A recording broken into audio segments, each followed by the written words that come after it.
how to set high contrast theme to none and yellow or blue on Samsung Galaxy S26 Ultra. Let's start the video. First of all, go to app library. Here click on settings app. Now in setting, scroll down and click on accessibility.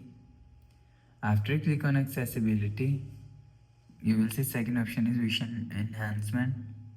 After click on vision enhancement, you will see high contrast theme. After click on high contrast theme, you will see none, yellow and blue is here. If you want to set yellow, click on yellow. If you want to set blue, so click on blue. So if you want to set none, so click on none. So you will select none, yellow and blue from here. After selecting, go back to home screen. So that's how you can set high contrast theme to none, yellow or blue on Samsung Galaxy S26 Ultra.